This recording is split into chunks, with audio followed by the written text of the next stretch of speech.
जय श्री राधे कृष्णा दोस्तों। जैसा कि आज 7 अगस्त से पितृपक्ष का प्रारंभ हो रहा है और यह 21 अगस्त तक चलेगा। गीता का 7वां अध्याय पितृ मुक्ति और मोक्ष से जुड़ा हुआ है। कर्मों का कष्ट सदा बना रहेगा। जब जन्म मरण के लिए समाप्त हो जाएगा तभी परम शांति प्राप्त होगी। आज हम आपको गीता के 7वें अध्याय का महात्म्य, पितरों की मुक्ति के हितार्थ सुनाने जा रहे हैं। भगवान श्री कृष्ण बोले, हे पार्थ, तू मेरे में अनन्य प्रेम से आसक्त हुए मन वाला और अनन्य भाव से मेरी परायण होकर योग में लगा हुआ, मुझको संपूर्ण विभूति, बल, ऐश्वर्य, गुणों से युक्त सबका आत्मरूप जिस प्रकार संशय रहित जाने का, उसको सुनो। मैं तेरे लिए इस रहस्य सहित तत्व ज्ञान को संपूर्णता से कहूँगा कि जिसको जानकर संसार में फिर और कुछ भी जानने योग्य शेष नहीं रहता। हजारों मनुष्यों में कोई ही मनुष्य मेरी प्राप्ति के लिए यत्न करता है और उन यत्न करने वाले योगियों में भी कोई ही पुरुष मेरे परायण हुआ मेरे को तत्व से जानता है, अर्थात यथार्थ मर्म से जानता है। हे अर्जुन, पृथ्वी, जल, अग्नि, वायु और आकाश तथा मन, बुद्धि और अहंकार भी यह 8 प्रकार की विभक्त हुई मेरी प्रकृति है। यह 8 प्रकार के भेदों वाली तो अपरा है, अर्थात मेरी जड़ प्रकृति है। हे महाबाहे, इसमें दूसरी को मेरी जीव रूपा परा अर्थात चेतना प्रकृति जान की, जिससे यह संपूर्ण जगत धारण किया जाता है। हे अर्जुन, तू ऐसा समझ कि संपूर्ण भूत इन दोनों प्रकृतियों से ही उत्पत्ति वाले हैं और मैं संपूर्ण जगत का उत्पत्ति और प्रलय रूप हूँ, अर्थात संपूर्ण जगत का मूल कारण हूँ। इसलिए हे धनंजय, मेरे सिवाय किंचित मात्र भी दूसरी वस्तु नहीं है। यह संपूर्ण जगत सूत्र में सूत्र के प्राणियों के सदृश मेरे में गुथा हुआ है। हे अर्जुन, जल में मैं रस हूँ, चंद्रमा और सूर्य में प्रकाश हूँ, संपूर्ण वेदों में ओंकार हूँ और आकाश में शब्द और पुरुषों में पुरुषत्व हूँ, पृथ्वी में पवित्र गंध और अग्नि में तेज हूँ और संपूर्ण भूतों में उनका जीवन हूँ, अर्थात जिससे वे जीते हैं मैं हूँ और तपस्वियों में तप हूँ। हे अर्जुन, तू संपूर्ण भूतों का सनातन कारण मेरे को जान। मैं बुद्धिमानों की बुद्धि, तेजस्वियों का तेज हूँ।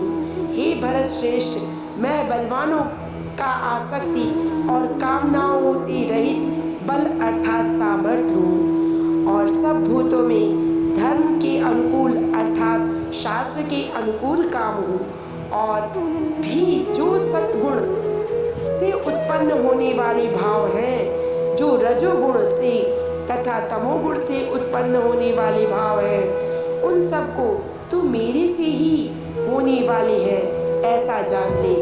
परंतु वास्तव में उनमें मैं और मेरे में नहीं है।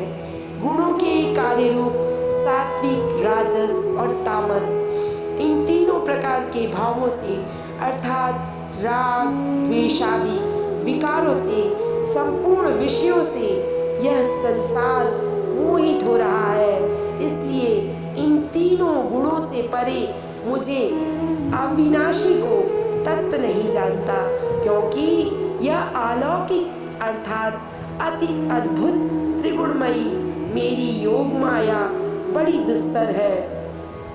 परंतु जो पुरुष मेरे को निरंतर भजते हैं वे इस माया का उल्लंघन कर जाते हैं, अर्थात संसार से तर जाते हैं। ऐसा सुगम उपाय होने पर भी माया द्वारा हरे हुए ज्ञान वाले और आसुरी स्वभाव को धारण किए हुए तथा मनुष्यों में नीच और दूषित कर्म करने वाले मूढ़ लोग तो मेरे को ही नहीं भजते।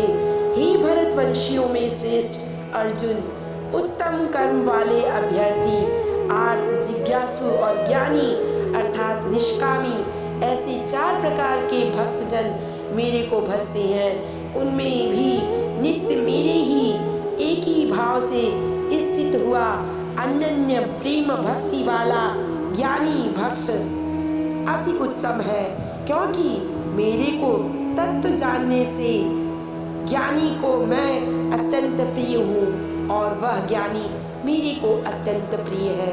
यद्यपि ये सब ही उदार हैं, अर्थात श्रद्धा सहित मेरे भजन के लिए समय लगाने वाले होने से उत्तम है, परंतु ज्ञानी तो साक्षात मेरा स्वरूप ही है, ऐसा मेरा मत है। क्योंकि वह स्थिर बुद्धि ज्ञानी भक्त अति उत्तम गति स्वरूप में मेरे ही अच्छी प्रकार स्थित है, जो बहुत जन्मों के अंत में जन्म में तत्व ज्ञान को प्राप्त हुआ ज्ञानी सब कुछ वासुदेव ही है, अर्थात वासुदेव के सिवाय अन्य कुछ नहीं है। इस प्रकार मेरे को भजता है वह आत्मा अति दुर्लभ है। हे अर्जुन, जो विषयासक्त पुरुष है वे तो अपने स्वभाव से परे हुए तथा उन भोगों की कामना द्वारा ज्ञान से भ्रष्ट हुए उस नियम को धारण करके अर्थात जिस देवता की पूजा के लिए जो जो नियम लोकों में प्रसिद्ध है उस नियम को धारण करके अन्य देवताओं को भजते हैं अर्थात पूजते हैं। जो जो सकामी भक्त जिस जिस देवता के स्वरूप को श्रद्धा से पूजना चाहते हैं उस भक्त की मैं उस देवता के प्रति श्रद्धा को स्थिर करता हूँ। वह पुरुष उस श्रद्धा से युक्त हुआ उस देवता के पूजन की चेष्टा करता है, उस देवता से मेरे द्वारा विधान किए हुए उक्त इच्छित भोगों को निसंदेह प्राप्त होता है, परंतु अल्प बुद्धि वालों का वह फल नाशवान है तथा वे देवताओं को पूजने वाले देवताओं को प्राप्त होते हैं। मेरे भक्त चाहे भजे जैसे भी शेष में वे मेरे को ही प्राप्त होते हैं। ऐसा होने पर सब मनुष्य द्वारा भजन नहीं करते। इसका कारण यह है कि बुद्धिहीन पुरुष मेरे अनुत्तम अर्थात जिससे उत्तम और कुछ भी नहीं है ऐसे अविनाशी परम भाव को अर्थात अजन्मा अविनाशी हुआ भी अपनी माया से प्रकट होता हूँ, ऐसे प्रभाव को तत्व से ना जानते हुए भी मन इंद्रियों से परे मुझ सच्चिदानंद परमात्मा को मनुष्य की भांति जन्मकर व्यक्ति भाव को प्राप्त हुआ मानते हैं। अपनी योग माया से छिपा हुआ मैं सबके प्रत्यक्ष नहीं होता, इसलिए यह अज्ञानी मनुष्य मुझ जन्म रहित अविनाशी परमात्मा को तत्व से नहीं जानता है, अर्थात मेरे को जन्मने मरने वाला समझता है। हे अर्जुन, पूर्व में व्यतीत हुए और वर्तमान में स्थित तथा आगे होने वाले सब भूतकों को मैं जानता हूँ, परंतु मेरे को कोई भी श्रद्धा भक्ति रहित पुरुष नहीं जानता, क्योंकि हे भरतवंशी अर्जुन, संसार में इच्छा और द्वेष से उत्पन्न हुए सुख दुखादि द्वंद्व रूप मोह से संपूर्ण प्राणी अति अज्ञानता को प्राप्त हो रहे हैं, परंतु निष्काम भाव से श्रेष्ठ कर्मों का आचरण करने वाले जिन पुरुषों का पाप नष्ट हो गया है वे राग द्वेष आदि द्वंद्व रूप मोह से मुक्त हुए और दृढ़ निश्चय वाले पुरुष मेरे सब प्रकार से भजन करते हैं। जो मेरे शरण में होकर जरा और मरण से छूटने के लिए यत्न करते हैं, वे पुरुष